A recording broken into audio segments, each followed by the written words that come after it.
నమస్తే, welcome to Aadya media. నేను మీ స్వర్ణ. ప్రస్తుతం మనతో పాటు ఉన్నారు సీనియర్ జర్నలిస్ట్, సినీ పరిశోధకులు ఇమ్మంది రామారావు గారు. నమస్తే అండి రామారావు గారు. నమస్తే అమ్మా. రామారావు గారు, నిన్న చంద్రబాబు నాయుడు గారు పవన్ కళ్యాణ్ గారు కలిశారు, చూడముచ్చటగా చాలా విషయాల గురించి ఇద్దరు మాట్లాడుకున్నారు అంటూ కూడా వార్తలు వస్తున్నాయి. ఏమై ఉంటుందంటారు మీరు? కలుస్తారు అని మనం ముందుగా ఊహించుకున్నదే కదా, కలవడం మంచిదని కూడా మనం చెప్పుకున్నాం. ఇటువంటి పరిస్థితుల్లో కలవకపోతే ఎలాగవుతుందమ్మా? ఇక్కడ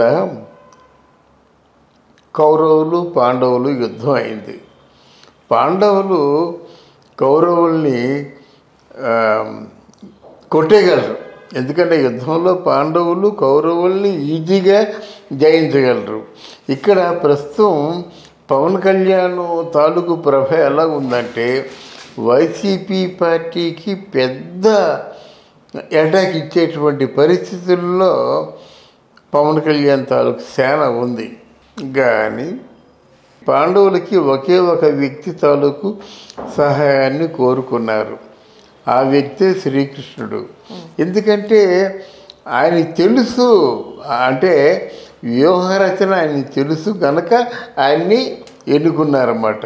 అలాగే ఇక్కడ పవన్ కళ్యాణ్ ఎమ్మెచ్యూర్ కదా, ఎంతైనా ఔత్సాహికుడు తప్ప నిజాయితీపరుడు, ఔత్సాహికుడు. ఆయన వెనక జనం ఉన్నారు. ఒకప్పుడు రజనీకాంత్ వెనక ప్రజలు ఎలా ఉండేవారో ఇప్పుడు పవన్ కళ్యాణ్ వెనుక ప్రజలు అలా ఉన్నారు. ప్రభంజనాన్ని ఆపడం ఎవరి తరం కూడా కాదు. కానీ దీనికి దశ దిశ అంతా నిర్ణయించవలసినటువంటి శ్రీకృష్ణుడు లాంటి అనుభవశాలి తాలూకు అవసరం ఉంది. ఆ అవసరం కోసమే నిన్న పవన్ కళ్యాణ్, చంద్రబాబు నాయుడు ఇద్దరు కూడా కలుసుకున్నారు. వాళ్ళిద్దరూ కూడా మనస్పరిచి మాట్లాడుకున్నారు. ఒక విషయాన్ని మనం గుర్తుంచుకోవాలి. నేను మాత్రం ఎట్టి పరిస్థితుల్లో ఓట్లు చేలనివ్వను అని పవన్ కళ్యాణ్ చెప్పాడు. అది ప్రధానంగా దృష్టిలో పెట్టుకోవాలి. ఎవరు ఓట్లను చేలనివ్వకుండా అక్కడ ప్రత్యర్థిని దెబ్బతీయాలి. దానికి వ్యూహరచన చేయడం అంటే మన చంద్రబాబు నాయుడు వెన్నతో పెట్టిన విద్య. ఆయనకి రాజకీయం అంత బాగా తెలుసు. ఆయనకి ఇక్కడ ఆయన నిజంగా మంచి మాటలు చెప్పాడమ్మా. ఎవరు? రజనీకాంత్ గారు. ఇక్కడ వారికి మన చంద్రబాబు నాయుడు తాలూకు విలువ తెలియదు, కానీ ప్రపంచ దేశాలకి తెలుసు. మన భారతదేశంలో ప్రతి నాయకుడికి కూడా చంద్రబాబు నాయుడు తాలూకు విలువ తెలుసు అని చెప్పడం, ఇందులో అతిశయోక్తి ఏముందో నాకు తెలియటం లేదు. గనక ఇక్కడ ఏంటంటే ఎలాగ వ్యూహరచన చేయాలి, అసలు ఈరోజు మన ఆంధ్రప్రదేశ్ ఉన్నటువంటి పరిస్థితులకి మళ్ళీ పునరుద్ధరించాలన్నా, ఆంధ్రప్రదేశ్ని కాపాడాలన్నా ఒక చంద్రబాబు నాయుడే. అంటే రాష్ట్ర పరిపాలన అంటే ఏదో డబ్బులు పోగావు, కానీ దాన్ని ఏదో పథకాల పేరు మీద ఎంతమందికి వీలైతే అంతమందికి ఇచ్చేసి చేతులు కడుక్కోవడం కాదు. ప్రజల తాలూకు క్షేమం చూసుకోవాలి, ప్రజల తాలూకు భవిష్యత్తును కూడా చూసుకోవాలి. ముఖ్యంగా పిల్లలు వాళ్ళు పెరిగి పెద్దయి వాళ్ళ తాలూకు అంటే సమాజానికి ఏ సేవలు అందిస్తున్నారు, అందించడానికి ప్రభుత్వం ఏ వసతులు కల్పిస్తున్నాయి, ఇవన్నీ చూసుకోవాలంటే చంద్రబాబు నాయుడే సరైన వాడన్నమాట.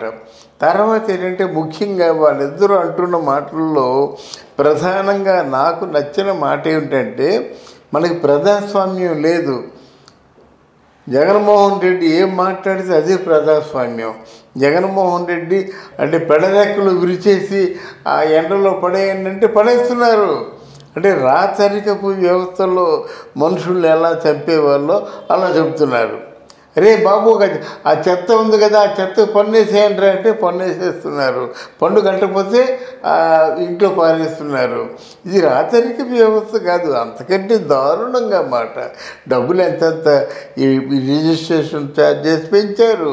ఈ మందు ఛార్జెస్ 3-4 ఎంతలు పెంచేశారు. 50 రూపాయలు ఉన్న మందు ఈరోజు 200 రూపాయలు. తర్వాత ఇక మిగతా ఉన్నటువంటి ఆరోగ్యశ్రీలు అంటే గవర్నమెంట్ ఇచ్చేటువంటి ప్రధానమైనటువంటి వరాలు ఏవీ లేవు. ఆరోగ్యశ్రీలకేమో ఎన్నో వేల కోట్ల బిల్లు కట్టకపోతే అది మూసుకుపోయిందన్నమాట. ఇంతకుముందు ఏదైనా హార్ట్ అటాక్ వచ్చినా, స్టంట్లు వేయవలసి వచ్చినా సునాయాసంగా పేదవాడు సైతం హాస్పిటల్కి వెళ్ళి హార్ట్ ఆపరేషన్ చేయించుకునేవాడు. ఇప్పుడు హార్ట్కి ఏదైనా వచ్చినట్టయితే చచ్చిపోవడమే. అటువంటి విషమ స్థితిలో వైఎస్ఆర్సీపీ ఉందన్నమాట. ఇది మారాలి. ఎందుకంటే వైఎస్ఆర్సీపీకి మోనోపుల్ అయిపోయిందన్నమాట. లేకపోతే ఏంటండి, పరిపాలన అన్నీ మానేసుకొని ఎవడో వాడు తమ్ముడో వాళ్ళ బంధువు తాలూకంటే తమ్ముడు వరుస అయినటువంటి వ్యక్తి ఏమో ఎవరినో మర్డర్ చేసినట్టయితే ఆ మర్డర్ చేసిన వాడిని కాపాడడం కోసం ఎన్నాళ్ళు బట్టి ఆయన పట్టుకొని వేలాడతారా? మరి ఇంతమంది ఉన్నారు, ఎంతమందికి అన్యాయం జరిగింది, ఎంతమంది ఇళ్లల్లో మర్డర్లు జరిగాయి, ఎంతమంది ఇళ్లల్లో అన్యాయంగా చంపేశారు. మరి వాళ్ళు న్యాయం చేయొద్దా? అని తమ్ముడు ఒకటేనా ప్రాణం, ఆయనది ఒక్కటిదైనా ప్రాణం. తప్పమ్మా. ఇట్లాంటి కేవలం దీనికోసం ఇన్ని చేయాలో అన్ని చేసేసి ఒక 10 రోజులు బట్టి ఇదిగో అరెస్ట్, అదిగో అరెస్ట్, ఇదిగో అరెస్ట్, అదిగో అరెస్టు. దీనివల్ల మన జగన్మోహన్ రెడ్డికి ఎంత బ్యాడ్ నేమ్ వస్తుంది, అవతల మోడీ గారికి ఎంత బ్యాడ్ నేమ్ వస్తుందో తెలుసుకోవద్దాను. చంద్రబాబు నాయుడు గారు అలానే పవన్ కళ్యాణ్ గారు పొత్తు మీద రానున్న ఎన్నికల్లో కనుక ప్రజల్లోకి వెళితే ఎవరికి ఎన్ని సీట్లు, ఎవరు ఏ స్థానాల నుండి పోటీ చేయాలి, ఇలాంటి సిచ్యువేషన్స్ వీళ్ళిద్దరిలోనూ ఒక గందరగోళ పరిస్థితి వచ్చే అవకాశం లేకపోలేదు అంటూ వార్తలు వస్తున్నాయి. ఏమీ లేదు. అసలు ముందు సీట్ల విషయం కానీ వాళ్ళ తాలూకు పవర్ షేరింగ్ కానీ ముందు అనుకున్న తర్వాతే వీళ్ళు కలుస్తారు. అర్థమైందా? అలా కలిసిన తర్వాత నీకెన్ని నాకెన్ని పవర్ షేరింగ్ ఎలాగా ఇట్లాంటి మాటలు మాట్లాడుకుంటే మామూలు రాజకీయ నాయకులు అవుతారన్నమాట. ఇవన్నీ ఫస్ట్ వీళ్ళంతా ఒక కొలుక్కు వచ్చిన తర్వాత కలుసుకుంటారు. సీట్ల పంపకాలు కానీ పవర్ షేరింగ్ విషయంలో కానీ వాళ్ళకి ఏదైనా అనుమానం ఉంటే ఎందుకు కలుస్తారు? వాళ్ళు కలవరు. వాళ్ళ తాలూకు ఉద్దేశం ఏంటంటే జగన్మోహన్ రెడ్డిని ఓడించడం ఫస్ట్. రెండోది ఏంటంటే పవర్ షేరింగ్. పవన్ కళ్యాణ్ ఓపెన్గా చెప్తున్నాడు కదా, నాకు ఏమైనా పర్వాలేదు, జగన్మోహన్ రెడ్డిని ఓడించాలి. ఎందుకంటే ఇట్లాంటి ఒక నరరూప రాక్షసుని మనం పూర్తిగా తీయగలిగితే కానీ ప్రజాస్వామ్యం నాశనం అయిపోతుందని చెప్పాడన్నమాట. అలాగే జరుగుతుంది.